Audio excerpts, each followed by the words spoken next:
We need a massive guest for the next episode of HOTSEAT. A tech founder, investor, someone with real substance. Who do we have? Yes. Thursday at 2? Perfect. Karim Helal, pro tenders, he's in. Good job. Sarah, you're going to be hosting. I'll send you the brief. Hey Sarah, what a surprise. I was looking for you. Hi Tony. Why? What happened?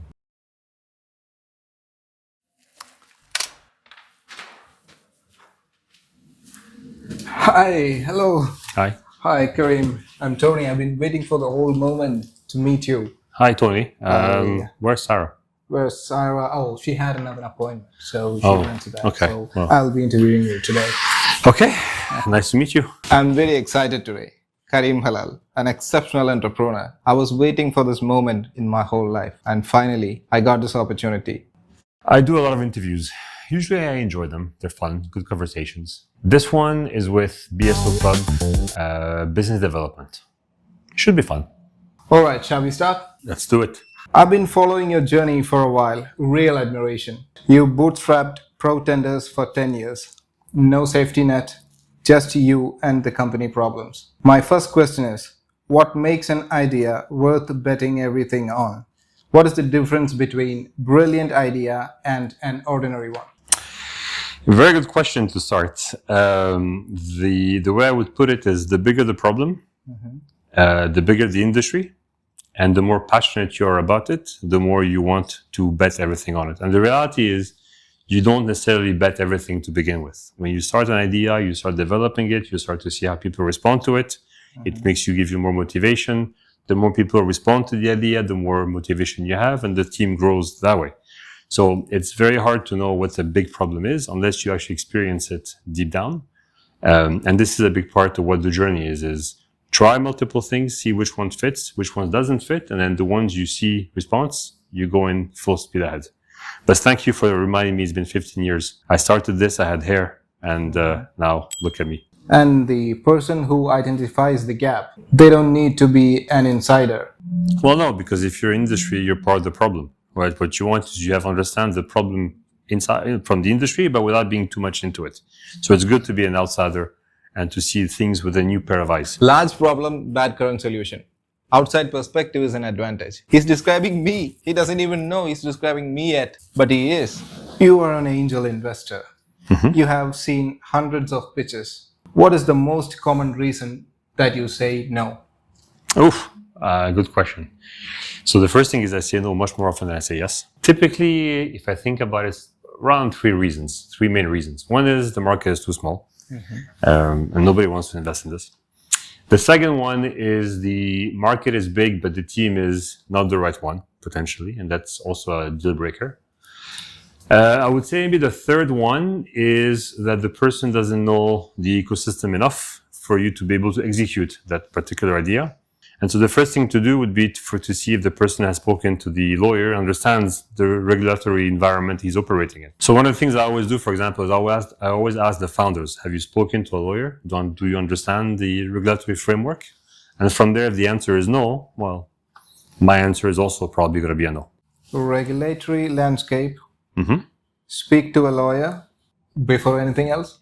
Before everything else, before the team, the size, the logo, the first thing is make sure you have the right advice. So, before the deck. Before the deck. And what about the market size? How do you evaluate if a market is big enough? Well, look around you. Look around you. The bigger the industry, the bigger the problem, the bigger the problem, the bigger the pain. The bigger the pain, the bigger the number. So the number follows the pain. Moving on to the next question. I want to shift slightly. You have spoken about identifying broken markets, fragmented industries, processes that haven't been fixed. My question is right now, in this region, what is the most underserved market? The biggest pain point that nobody has seriously tackled? I would say access to data.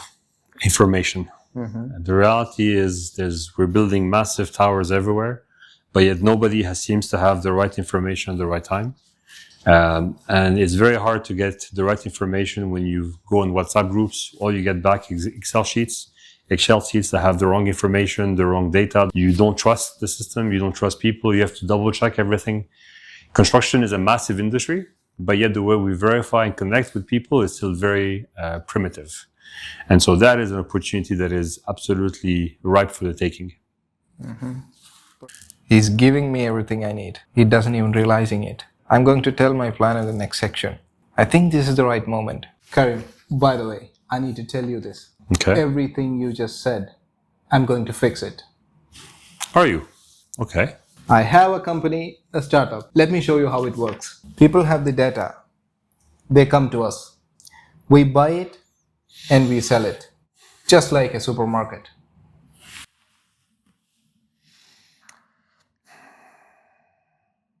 I'm sorry to break it to you, but this is not the solution. This is the problem. This is what I'm trying to fix. You've taken data that is sensitive, and you're just trying to sell it with a logo. You're not solving the problem. You're actually making the same problem again. Every big idea gets the same reaction.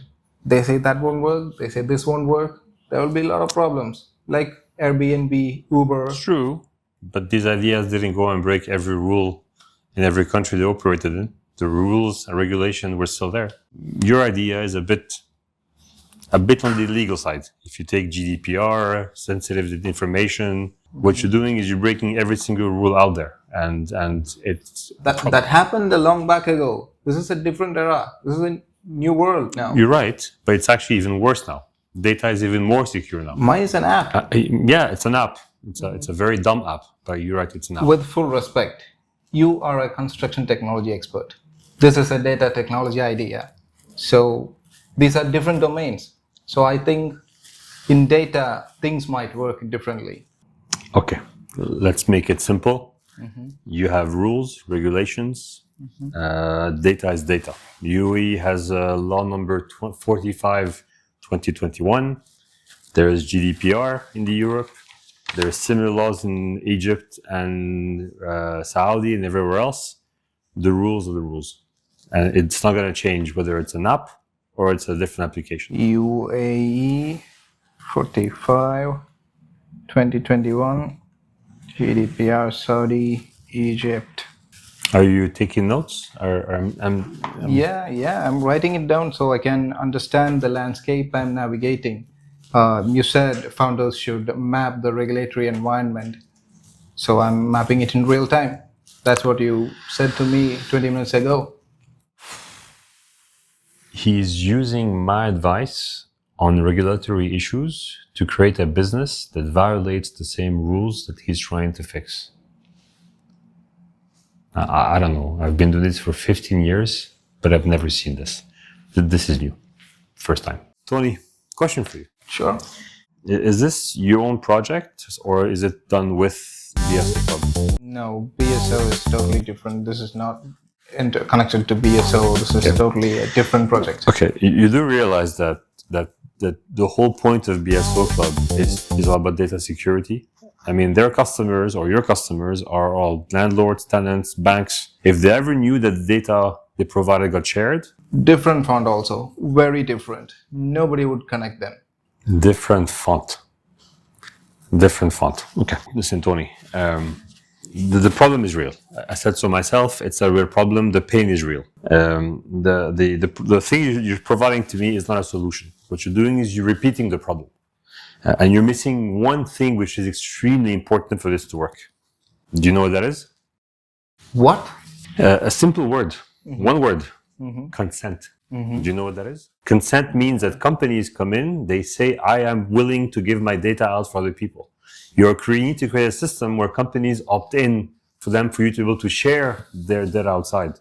That's the important part of a system that works. Can you say that again, please? Consented data marketplace. Companies come in and they opt in. They give you the okay for you to share their data out. That's the important key that makes this work. Consent is just one small thing. Okay. It's not one small thing. It's the main thing. Without consent, you don't have anything. The idea is evolving. This is what the right room does to a good idea. See, it's getting better. But I didn't agree to this. I didn't come here to to do this. Incentivized consent. This is a very unique idea. It just creates a completely different set of legal concerns and agreements and everything else. If I were you, I would speak to a lawyer to make sure it's okay. Can you recommend one? No. He said, speak to a data lawyer. When an investor says, do your due diligence, that means they are interested. They want you to come back with the homework done. Oh, wow. Just got a voicemail from him. 4 minutes and 32 seconds. And we're still in the interview. That guy's quick. Karim, last question. This is completely serious. For someone who has a big idea, not a small idea, genuinely a big one, and who has identified a real problem in a real market, a real pain point, what is the single most important advice that you can give to them? Good question. For once. One of the most important things for you to do is to make sure you build a product that works. The reality is the market is going to be late compared to you. You have an idea what you want to build, and it will take time for the market to get to where you want to be. So you have to spend time building your product, building your vision, to make sure it actually solves the real problem. And then fundamentally what works is what's boring. So you build a boring business that works well, that is very well built. You don't have the money. And eventually the market will catch up with you and then you can scale. And this is what happened with Pretenders, my company. It took us 10 years to build something and now it's absolutely flying. But because it's a boring business and not a lot of people come and try and change a boring business. So patience. In your case, very important, speak to a lawyer. So patient, boring, be there when the market moves. And the lawyer. Again, And the lawyer. And the lawyer. There we go. Thank you, Karim. This has been the most genuine, useful conversation I had this year. Hopefully some of it was useful. Definitely, all of it come useful. I'm going to offer you a 5% of the company. I'm okay, thank you. No work needed. Just when you're ready. Just tell me when you're ready. Speak to a lawyer first, and then we can figure it out. BSO Club. Be simply organized. Download the app. One platform for landlords, tenants, and brokers. Thank you, Karim. I'll send you the deck tonight. Thanks so much. Sure, thank you. Deck send. Also a voice note explaining the deck. 6 minutes. Also, I had a new idea. A referral program on top of a loyalty program. Never stops, never stops. I'm at 12 messages, 3 voicemails. One is 8 minutes. One is 6 minutes.